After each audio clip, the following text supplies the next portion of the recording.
또한 이재명 후보의 공약을 근거 없는 추측과 편향된 시각으로 보도한 페넷마이크 5월 13일자 기사와 스카이데일리 5월 14일 기사에 대해서는 공정보도 준수 촉구 결정이 내려졌습니다.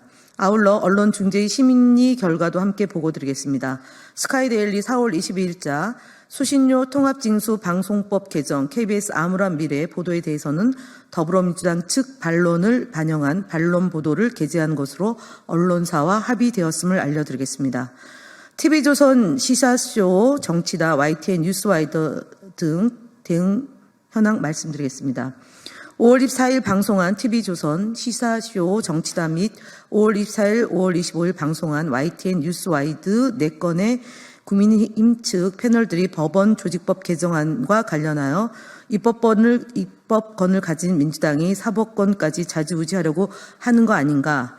이 전체적인 그림을 보면 삼권 분립을 형해화시키고 삼권 일체를 이루게 하겠다는 그런 의도가 명백히 보이기 때문에 베네수엘라식 폭정 등 허위사실을 유포했습니다. 해당 사례들은 패널의 사실 왜곡 및 명예훼손 발언, 객관성 위반 사항으로 선거방송심의위원회의 심의 접수가 됐습니다. 5월 24일 CBS 주말 뉴스쇼 프로그램에서는 법원 조직법과 관련하여 토론 중에 손수호 진행자는 이재명 후보의 당선을 막아야 한다는 국민의힘 측 패널의 의견에 동조하는 발언을 해 방송 진행자의 중립 의무를 위반했습니다. 가짜뉴스 대응단은 정치적 중립 및 객관성 등 위반으로 선거방송심의위원회에 심의 신청을 했음을 말씀드립니다. 가로세로 연구소, 서정욱 TV 등 유튜브 대응 현황 보고드리겠습니다.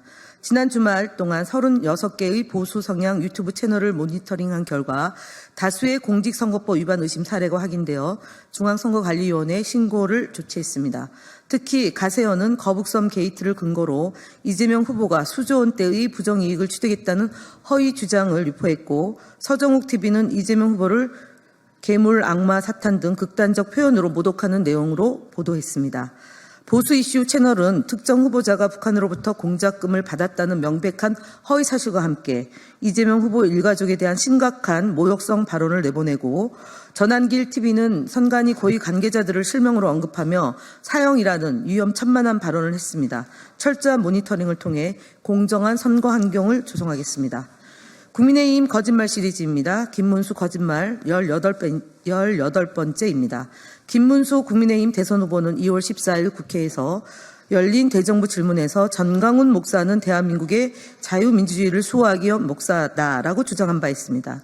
하지만 5월 25일 공개된 전강훈 TV에 따르면 전강훈 목사는 자유민주주의 수호와는 거리가 먼 인사입니다.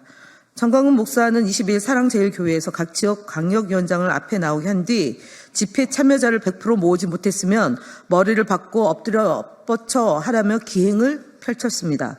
전 목사는 이어 이번 대선을 실패하면 여러분부터 김정은한테 성폭행 당하게 추방시키겠다는 위험한 발언을 했습니다.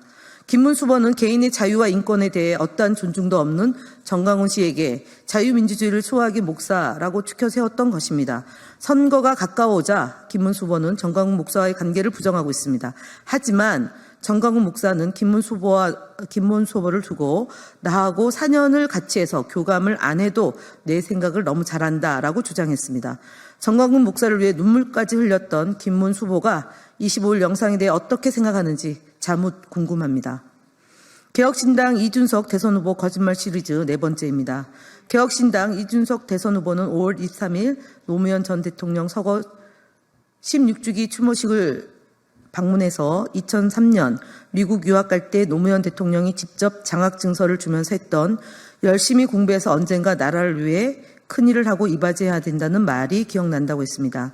해당 주장을 들으면 이준석 후보는 노무현 전 대통령과 특별한 관계가 있는 것처럼 보일 수 있습니다.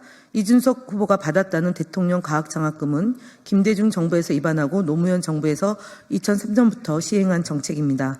매년 100여 명이 넘는 인원이 해당 장학생으로 선정되었고 이준석 후보는 그중 한 명입니다. 노무현 대통령은 100수십 명의 장학생에게 의례적인 덕담을 했을 가능성이 높은데 이준석 후보는 노무현 대통령과 특별한 인연이라도 있는 것처럼 사실을 교묘하게 말씀하고 있습니다.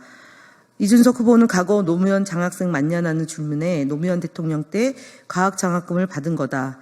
국비 장학금이다라며 노무현 대통령과의 관계가 없다는 것을 강조한 바 있습니다. 노무현 대통령처럼 소신 있는 정치를 하겠다고 한다면 그에 따른 실천이 중요하실 거라고 봅니다. 노무현 정신은 지역주의 타파, 그다음에 지역균형 발전입니다.